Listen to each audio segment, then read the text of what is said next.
Biden and company, in complete denial about the role of Iran in this horrific Hamas invasion, and they continue to appease Iran, and now they continue to deny it. And at least, I don't know, $60 billion, maybe $70 billion in Iran's pocket. So joining us now to talk about this is our friend Senator Eric Schmitt from Missouri. Senator Schmitt, thank you, sir, as always, for coming on. Let me just play you, before we dig into this, here's Janet Yellen in part of this denial story. Take a listen to what she has to say, please. We have not in any way relaxed our sanctions on Iranian oil, and we have sanctions on Hamas, on Hezbollah. This is something we have been constantly looking at and using information that comes available to tighten sanctions. You know, Senator Schmitt, they haven't relaxed any sanctions, so I'm trying to figure out, in the last couple of years, Iran has gone from about 400 or 500 million barrels a day to 3 million barrels a day, now 400 or 500,000, I beg your pardon, to 3 million barrels a day, on their way to 4 million barrels a day. It's worth about $60 billion. Their exports to China have gone from 7 billion to 30 billion. No relaxation there. And their foreign exchange reserves have gone from $4 billion worth to $70 billion worth. So for a country that hasn't experienced relaxation, where'd they get all this money, Senator Schmitt? How'd that happen? Well, I think it also, Larry, highlights the importance of our national security objective here in the United States to be energy dominant. We were under President Trump. Under no circumstances should the United States of America be relying on any foreign power for oil. We just shouldn't do it. We certainly shouldn't be shrinking our strategic petroleum reserves, which Joe Biden has done at historic levels. I mean, so on the energy side of this, that's another big play. But you look at the tail of the tape, Larry. This is not just, the numbers that you cited, or even the $6 billion that was paid as a ransom just last month on September 11th, mind you. I mean, talk about being tone deaf. It's not just that $6 billion. You've also got this administration that reversed the Trump policy, sent over $300 million to the Palestinian Authority when they came into office, on top of the $400 million that Barack Obama sent in pallets of cash to Iran. There's just no way to deny that the Democrat administrations, the current one we've had and President Obama, wanted to do business and deal with Iran in a way that is not in our interest and certainly not in Israel's interest either. What's so troubling, Senator, is that I think they are still talking about a deal with Iran. And I say that despite the horrific invasion of Israel and the children's beheadings and the grandmother murders and all this stuff, they never mentioned. I read Biden's speech yesterday. I heard it, then I went back and read the copy, never mentioned the word Iran. And they are in denial about helping Iran. As you heard Janet Yellen, the rest of the administration saying the same thing. Money is not fungible. $6 billion, oh, heck, it's just going to go for doctor's bills, maybe Medicare, or maybe Obamacare prescription. The IMF has put in $7 billion. I don't understand that. They swapped out $10 billion from Iraq. I don't understand that. And the oil sales have gone up from 400,000 barrels to 3 or 4 million barrels. Huh? Really? So I'm worried, I don't know what you hear on the diplomatic circuit, that they are still playing footsie with Iran and doing everything they can to deny that Iran was part of this Hamas invasion. That is exactly right, Larry. And you watch the language that President Biden is using, no mention of Iran.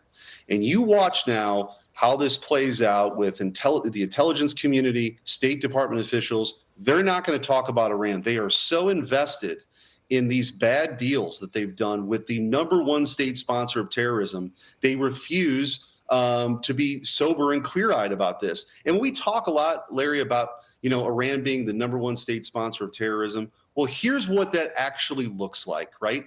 They send money, they send arms to Hamas. Hamas glides into a concert with innocent people, machine guns down teenagers running away, burn people alive, behead babies. This is terrible, terrible stuff.